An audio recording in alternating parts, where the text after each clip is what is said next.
हम वो नहीं जो वक्त के सांचे में ढल गए। हम जब भी चले वक्त के सांचे बदल गए। आप देख रहे हैं वर्ल्ड हेडलाइन। विदेश मंत्रालय यानी मिनिस्ट्री ऑफ एक्सटर्नल अफेयर्स के वरिष्ठ अधिकारियों द्वारा 24 जून यानी कि पासपोर्ट सेवा दिवस के अवसर पर अपनी विस्तृत प्रेस ब्रीफिंग की गई। उस दौरान बयान दिया गया कि भारतीय पासपोर्ट मुख्य रूप से मात्र एक ऐसा दस्तावेज है जो केवल यात्रा में इस्तेमाल किया जाता है। यह मात्र एक ट्रैवल डॉक्यूमेंट है। कानून के अनुसार पासपोर्ट को नागरिकता का अंतिम और निर्णायक प्रमाण यानी कि कंक्लूसिव प्रूफ ऑफ सिटीजनशिप नहीं माना जा सकता। नमस्कार, आप देखना शुरू कर चुके हैं वर्ल्ड हेडलाइन और मेरा नाम है नंदिनी नागर। क्या आप भारत के नागरिक हैं, ये कैसे पता चलेगा? जाहिर सी बात है कि या तो आप अपना पैन कार्ड दिखाएंगे या फिर अपना आधार कार्ड दिखाएंगे या फिर पासपोर्ट और वोटर आईडी कार्ड या फिर कोई अन्य दस्तावेज। लेकिन आपको जानकर आश्चर्य होगा कि अब Aadhaar card, PAN card, voter ID card या फिर पासपोर्ट जैसा कोई भी दस्तावेज आपकी नागरिकता का प्रमाण नहीं है। 24 जून को 14वें पासपोर्ट सेवा दिवस के अवसर पर मिनिस्ट्री ऑफ एक्सटर्नल अफेयर्स द्वारा एक प्रेस ब्रीफिंग के दौरान एक सवाल के जवाब में ऐसा कहा गया। सवाल चुनाव आयोग द्वारा 16 राज्यों में मतदाता सूची के सुधार के कार्य से जुड़ा हुआ था। सवाल था कि क्या मतदाता सूची में नाम हटने पर पासपोर्ट के आधार पर उसे चुनौती दी जा सकती है? तो एक अधिकारी द्वारा जवाब में कहा गया कि पासपोर्ट एक यात्रा का दस्तावेज है, नागरिकता का दस्तावेज नहीं है। लेकिन यहाँ बात खत्म नहीं होती, क्योंकि इस बयान के बाद अनेकों सवाल उठने लगे और ये भी पूछा जाने लगा कि अगर पासपोर्ट नागरिकता का प्रमाण नहीं है तो आखिर उसे विदेशों में भारतीय नागरिक की पहचान क्यों माना जाता है? इस पूरे विवाद के बाद 25 जून को विदेश मंत्रालय द्वारा यह कहा गया कि यह कोई नया नियम या नीतिगत बदलाव नहीं है, बल्कि दशकों पुरानी कानूनी स्थिति है। साथ ही सरकार ने याद दिलाया कि 2013 में बॉम्बे हाई कोर्ट और वर्ष 1962 में सुप्रीम कोर्ट आंध्र प्रदेश बनाम अब्दुल खादर मामला भी यह फैसला दे चुका है कि केवल पासपोर्ट होना ही नागरिकता का अंतिम और निर्णायक प्रमाण नहीं माना जा सकता। अब विदेश मंत्रालय के इस बयान के बाद विपक्षी दलों की कुछ तीखी प्रतिक्रिया भी सामने आई है। आइए उनका भी रुख कर लेते हैं। मोदी सरकार का कहना है कि पासपोर्ट नागरिकता का प्रमाण नहीं है। अगर ऐसा है तो पासपोर्ट इशू करने से पहले जो सरकार जांच करती है, जो पुलिस वाला घर आता है, वो क्यों आते हैं? और क्या इससे माना जाए कि हिंदुस्तान का पासपोर्ट गैर हिंदुस्तानियों को भी इशू हो सकता है? मतलब कमाल की बात है। आधार नागरिकता का प्रमाण नहीं है, पैन कार्ड नागरिकता का प्रमाण नहीं है, वोटर आईडी नागरिकता का प्रमाण नहीं है, पासपोर्ट नागरिकता का प्रमाण नहीं है, तो नागरिकता का प्रमाण है क्या? मोदी जी का चरण वंदन। वहीं आदित्य ठाकरे द्वारा भी विदेशी नीति पर सवाल उठाते हुए कहा गया कि इस तरह के बयानों से विदेश में भी यह भ्रम पैदा होगा कि क्या भारत गैर नागरिकों को भी अपना सामान्य पासपोर्ट जारी कर देता है। भी कौन सा नागरिकता का आधार रहेगा ये हमें पता है, क्योंकि पहले बताया आधार कार्ड ये नागरिकता का आधार नहीं है, फिर अभी पासपोर्ट नहीं है, फिर अभी ये नहीं है, अभी वो नहीं है, अभी चुनाव कार्ड नहीं है। तो नागरिकता किस आधार पे तय की जाएगी ये हमें केंद्र सरकार पता है, क्योंकि आज तक हमने ये देखा है कि पासपोर्ट पे किसी अन्य व्यक्ति का नहीं तो हमारे देश का राष्ट्रपति की सिग्नेचर रहती है और दूसरे देश को कहा जाता है कि ये मेरे देश के नागरिक है, इन्हें आपके देश में प्रवेश दिया जाए, ये इसकी हमी हम ले रहे हैं।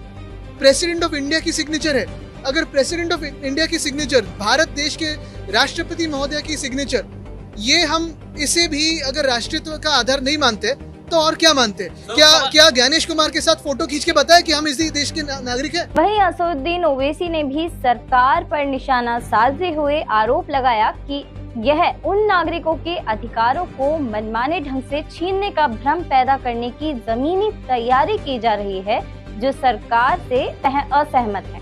साथ ही टीएमसी सांसद महुआ मोहित्रा ने द्वारा भी इस बयान पर तंज कसा गया और राजनीतिक रूप से सरकार की आलोचना भी की गई। और साथ ही प्रसिद्ध गीतकार जावेद अख्तर द्वारा अपने एक्स पर हाथ में पूछा गया कि क्या सरकार बिना पूरी तरह आश्वस्त हुए किसी को भी यात्रा दस्तावेज जारी कर देती है। लेकिन वहीं अगर इस मुद्दे पर आगे चर्चा करें तो सरकार ने अपने तर्क को और ज्यादा मजबूत करने के लिए पासपोर्ट अधिनियम 1967 की धारा 20 का हवाला दिया है। इस धारा के अंतर्गत केंद्र सरकार को यह शक्ति मिलती है कि वह जनहित या असाधारण परिस्थिति में उन व्यक्तियों को भी भारतीय पासपोर्ट या यात्रा दस्तावेज जारी कर सकती है जो भारत के नागरिक नहीं है।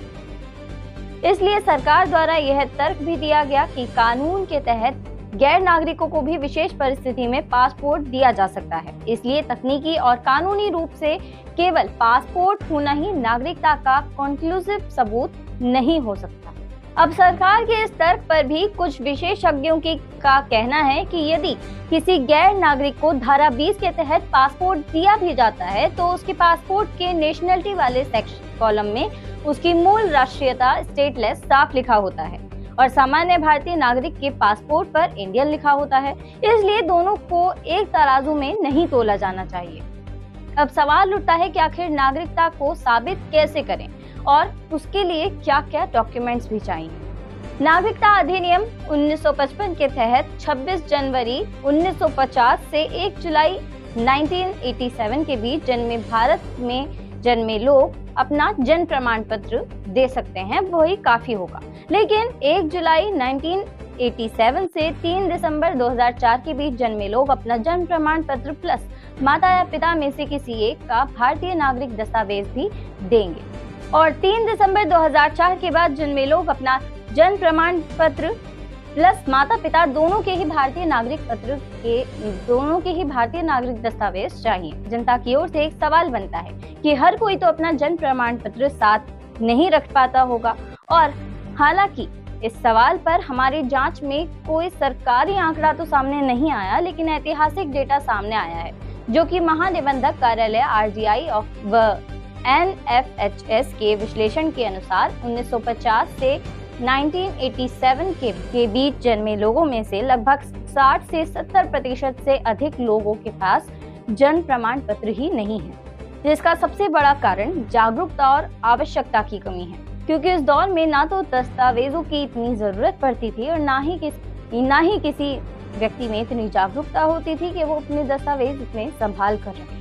यानी कि अगर भारत के नागरिक से उसकी नागरिकता का प्रमाण पूछा जाए तो आज के डिजिटल इंडिया के दौर में भी कुछ लोग अपनी भारत की नागरिकता का प्रमाण देने में लगभग असमर्थ रहेंगे। बहरहाल इस अहम मुद्दे पर आपकी क्या राय है कमेंट सेक्शन में जरूर लिखिएगा। साथ ही आपको ये खबर पसंद आई हो तो उसको लाइक करिए, शेयर करिए और हमें सपोर्ट करने के लिए हमारे चैनल को सब्सक्राइब करिए। साथ ही हमारे अन्य सोशल मीडिया प्लेटफॉर्म्स को भी फॉलो करिए, लिंक डिस्क्रिप्शन में दिया हुआ है। देखते रहिए वर्ल्ड हेडलाइन। मैं नंदिनी नागर, नमस्कार।